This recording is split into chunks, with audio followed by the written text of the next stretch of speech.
Hey, what's up, everybody? It's Priyon Joni. So, for a very long time now, whenever I do my key analysis in Serato, I still go one by one with every song to verify that it has the correct key. And I could say roughly around 15 to 20% of the time, I have to correct the key. Now, because of how often a key can be incorrectly analyzed, despite having key analysis, I still have to go one by one on every track and verify the keys. And while it does take time, I'm a musician, I can easily get this down. And I have probably gotten it wrong maybe less than 3% of the time. And that's only because I wasn't being careful or I mistyped the key. Now, recently, a company that's been around for a while for their key analysis algorithm called Mixed in Key, they reached out to me and wanted me to try their software, especially since I'm kind of a big stickler for doing it by ear.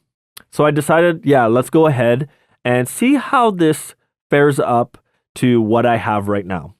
I know that Digital DJ Tips did a 1,300 song experiment on this and they had some results. I'm not going to do such a big experiment. I'm going to do my own using music that I downloaded that I've already keyed by ear. So the way I did this is I had 142 tracks and I copied and pasted them in 3 different folders. So I brought the first folder here, which is the ones I keyed by ear. And I took the folder, DMSO2, and I had Serato reanalyze all the files. And what I did was I checked which tracks Serato had wrong, and I put them in this folder. So I found that there was a total of 18 tracks out of the 142, approximately 13%, that were incorrect. That means Serato was correct 87%. So next, I took the third folder and I brought that into Mixed in Key and had it analyzed in there. This is Mixed in Key 10. According to Mixed in Key's ad, they said that they can be correct up to 95% of the time because they had a lot of experts weigh in on the way the algorithm analyzes tracks. So I brought those tracks in and I checked one by one which ones were incorrect. And I found that there were only 10 misanalyzed after key detection.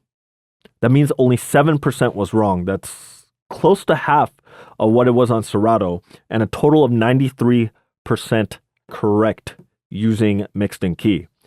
Not bad considering that they claim that it would be 95% correct. So, had to add this little edit here to this video. Regarding my Mixed in Key, wrong key crate. First off, reminder, Tabote appears 1, 2, 3, 4, 5 times. So 4 of these shouldn't be there if I only had one version of this song. Keep that in mind, but also I also have multiple versions of the same song in my other crates. I kept that in there because a typical DJ playlist would have multiple versions of the same song, especially if you like to download the clean version after the dirty version, just so you have a clean version. Now, I actually got on a Zoom call and spoke to Isaac from Mixed in Key. And check out how cool this is. We went one by one on each one of these songs to determine if what I was marking as wrong was actually correct and incorrect. There's 4 songs that he was questioning: Medine, Tabote, Friday, and Rojo. He was saying that Mixed in Key was actually correct, and we both one by one with a piano open and explained why we thought we were correct. So the things we found was that Medine, Tabote, and Friday were actually subjective. It could either be what I thought was the key, which I thought Friday was B minor, or it could be what Mixed in Key said, which is 11A, which is F sharp minor. I was using the root of B minor because that's what the melody was. So we decided that Medine, Tabote, and Friday could be subjective and Mixed in Key was actually correct. So now in the case of Rojo, Mixed in Key was actually incorrect. And you know what Isaac said to me was, that shouldn't happen. And I'm going to talk to an engineer and make sure that we update the AI so that that doesn't happen again. When I said they're always improving the AI, I didn't know they meant like that. Like, if the song is wrong, we're going to update. Now, what that means for me is I can bring my tracks into Serato and actually uncheck the set key so I don't have to count on the Serato algorithm that's, like I said, can be incorrect for me 10 to 20% of the time. So here's what else the mixed in key software can do. So as it analyzes tracks, it also can set cue points at strategically placed parts throughout the whole song at different sections.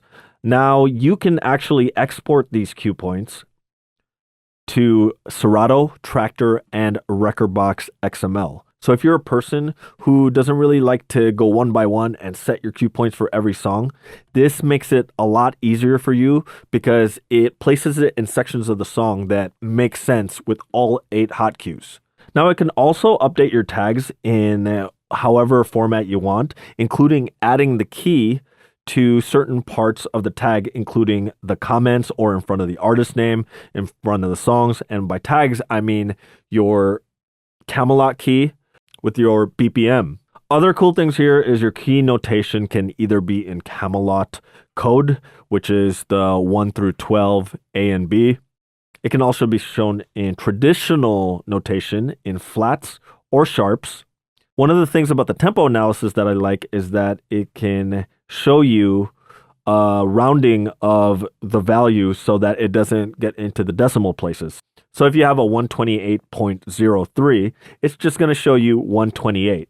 And other cool things that's well thought out is the fact that you can have tracks that you start playing 25% into the track, because like a lot of times we play the track and we have to scrub and just listen to it somewhere in the middle because that's where the meat of the track is. You can have that check mark to do that if you prefer not to be scrubbing and finding the main parts of the song that you have to listen to.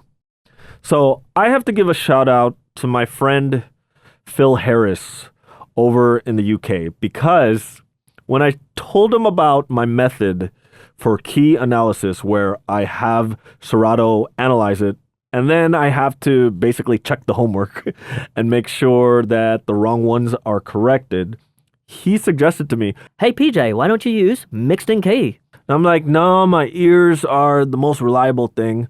But with the type of results that I'm getting from mixed in key, I think I'm comfortable now allowing MIK to be the one to just do the key analysis and then just drop it into Serato and uncheck the set key, only to have Serato do the grids, and I can do my hot cues manually. If I'm in a rush, I don't have to worry about verifying all my songs. When I have time, I'll do that. But if I just want to drop some songs, put them in mixed in key, put them into Serato, and then go straight to my gig, I'm a little bit more comfortable now knowing that mixed in key is that accurate. Oh, and by the way, it's not subscription based. So that means you don't have to pay a monthly to use the software. You can just buy it and use it. If you do purchase the software, use this video as a template on how to run the same experiment with your own music. So if you got any questions, comments, or anything to add about what we spoke about today using mixed in key software, be sure to leave them in the comment section below. We'd love to hear your thoughts, answer any questions, or learn anything new that I didn't cover in this video. I'm still kind of new to the software. I would love to hear from you guys what your thoughts are about using this and what your experiences are, or any ways that enhance the experience of using mixed in key. All right, if you like this video, please smash that like button. And if it's your first time here and you found this video useful, please click that subscribe button, and don't forget to click that little bell icon so you get a notification next time I upload a video. Don't forget to add me on Twitch, because that is where I do my live stream mix shows at. I like to switch up the type of gear I use, the ones I talk about on my YouTube videos. So if you want to see that gear in action, be sure to watch me on Twitch. All right, really appreciate you for watching. Thanks, take care, stay healthy. The force is with you always.